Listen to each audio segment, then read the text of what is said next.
All right, good evening, everyone.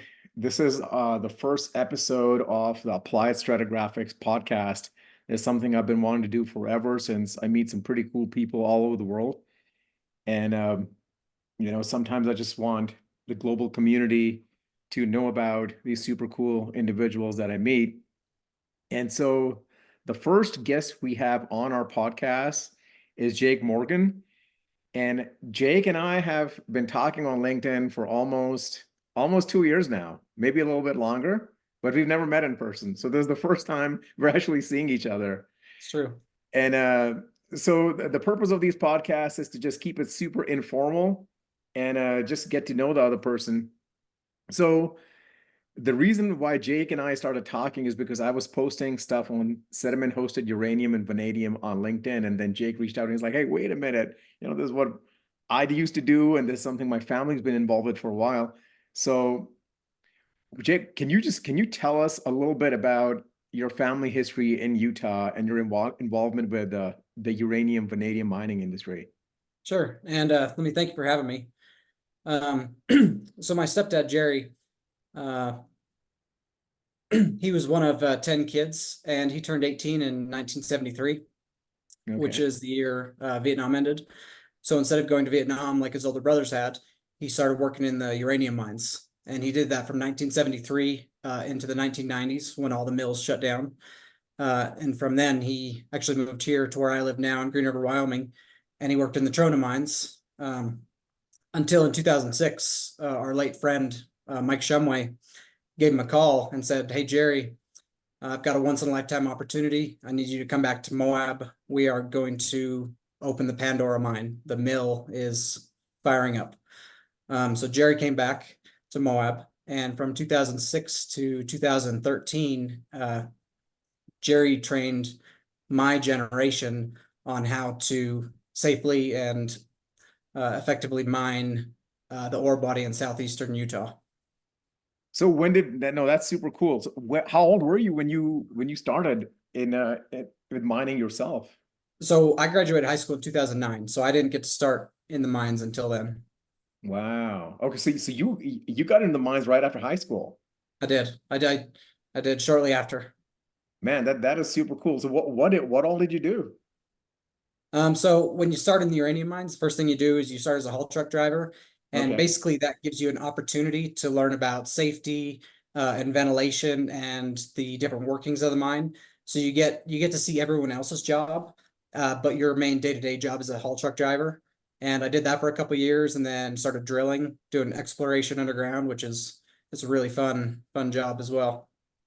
So I gotta ask you this because I've heard these stories from a lot of people. When you went underground, did you ever see any fossilized trees? Like I've heard people talk about entire tree trunks completely replaced by carnotite in the subsurface. Is that So we would get into trees, and the trees are like super high grade uranium. So we would just mine them and ship them to the mill, actually. wow? Wow, Yeah. man. What about dinosaur bones? Did you ever run into dinosaur bones? So some of the other guys said they found eggs and tracks, but I never saw them with my own eyes. So I don't know if Yeah. if you don't see it yourself, you don't know if you believe it, but they Yeah. swear they came across some tracks. And one guy said he found an egg, but then he forgot where he hid it. So who knows? Nice. No, there's a mine right outside it's in the Yellow Cat district. And so I get in there and of course, I'm looking around and I see, what the local miners used to call trash, which is just organic fragments laying on the hanging wall. And then I look up and I'm like, well, wait a minute. And there's dinosaur tracks on the hanging wall of the Oh mine. wow, I in the was like, roof. wow. That's I was like, cool. yeah, that was, I think I put a picture of that on LinkedIn. That was one of the coolest things I've seen. I've seen one time I was walking around and I was finding pieces of dinosaur bone until I finally traced them to the spot where, and they all had carnotite on them. And Mhm. I finally got to this one spot where they were digging it up, and man, I mean, they had completely cleaned that out. So it's Yeah, it's this part of the world is it's truly amazing. I mean, the wildlife, and you get the mix from desert to mountains, and there's so much water. It is a truly special place on Earth. yeah, no, man. I try to get down there. I'm fortunate enough in Denver that Yeah, if I don't get down to Utah once a month, I start going stir crazy. Oh yeah. Yeah, but so Jake, I'm sure you've been following uranium prices, and prices are back over $100. What do you think's going on? Like, why are we back in business? So for everybody like myself that checks the price every Tuesday when it comes out, Yeah. it had been trending up since about 2018, 19, but I mean really slowly, not not anything to get excited about. Um, but then when the Russia-Ukraine conflict started, the price skyrocketed. And it seems that so Razaprom, the energy company in Russia, they I think they were supplying the majority of the world's nuclear power plants with pretty inexpensive nuclear fuel, as well as oil and gas to European countries. But once they invaded their neighbors, it's something like a lot of countries kind of reconsidered, do we want to be signing long-term contracts with this country, if they're going to be making, these kind of aggressive moves. So I believe that that's what's really caused the price to get excited. And, it's caused places like Southern Utah to rethink, maybe we can get these mines and this mill going. Because from about 2013 to now, the price just hasn't been right for us to mine here. No, that's super interesting. I was just watching this. There was a presentation on GeoHug from a person from Tor Energy, and they were thinking about going back into the Uravan area and then reopening some of the historic mines there. So, I'm glad, man. I'm glad it's taking off again because there is definitely a lot of potential. Yeah, So it's a cool area. And our uranium as far as the world goes, it's pretty mid-grade, but the vanadium that is hosted with it, it's pretty world class. I mean, it is pretty great. Sometimes we're hitting, 4, 8, 10% vanadium when we've only got, 20 hundreds uranium. So, we're the uranium's good enough to mine, but we're also getting awesome vanadium with it as well very in cool. the Uravan area. So Jake, I know you're with Genesis Alkali right now. So tell me a little bit about that because you're doing Trona, right? Yes, sir. So the company I work for, Genesis Alkali, um, we're the industry leader in safely producing natural soda ash. And the specific facility I'm at, um, so their main area, they mine underground using coal mining machines and technology. But the area I'm at, we have a pilot plant going on. And we drilled into a historic Trona mine Okay. and we're solution mining it. Um, Wow. so we're able to cut the employees in half the energy costs. And when we made our upgrade in 2019, we completely got rid of coal from our Granger site.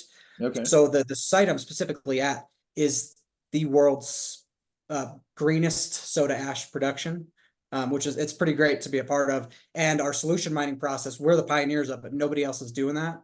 So it's our technology. We have the patent on it. Okay. In 10 or 15 years, I'm sure others will follow, but we're using, a fraction of the energy everybody else is using, and we're producing the same product. Man, that's awesome. So pardon my ignorance. I only know the geology side of how Trona precipitates in the lacustrine settings, but what exactly is Trona used for? So Trona, essentially, it's Trona's the ore, and we make baking soda out of it. And the uses for Really? baking soda are so infinite. I mean, our biggest purchasers are glass manufacturers, Okay. because using soda ash in the production of glass, that itself reduces the energy. I think without soda ash, they have to cook glass at about 2,900 Fahrenheit. And with soda ash, you're down to about 2,100, 2,200 Fahrenheit to make clear glass and flat glass. But also there's, your traditional baking soda, your cooking uses. And we have feed grade lines. Animal feed is one of our best selling products. Um, Really? Detergents. And then we even have a small line of some medical grade stuff, good enough. They use it for, I believe, um, blood imaging. So Okay. that's our purest product. But I mean, there's thousands, hundreds of thousands of uses for our product. I mean, it is a amazing industry. But our major buyers are glass manufacturers and detergent, such as like your powder detergent you wash your clothes with or wash your dishes with. Huh. Excellent. Oh man, this has been great, Jake. I appreciate your time because I know you were at work earlier today, so I can't thank you enough for taking the time out to do this. And for the folks that are watching, we're like I said, this is the first in our series. I'm going to invite a lot of different folks. And if you're interested in talking to us about something different and sharing your experiences, by all means, just send me a message. And but yeah, thank you so much, Jake. And Hey, I really appreciate it. Thank you for having me. hopefully I'll see you in Utah later this year. Oh, And absolutely. maybe We're I gonna can have go to check connect out some of soon. these older mines together. Oh yeah, absolutely. I'm looking forward to it. All right, thank you so much, The Jake. future is bright for us. Yeah, yeah, I hope so, man. I hope so. Been waiting for this time for a while now. Yeah, I appreciate it. Thank you very much. You're welcome. Take care. You have a good evening. Have a good evening.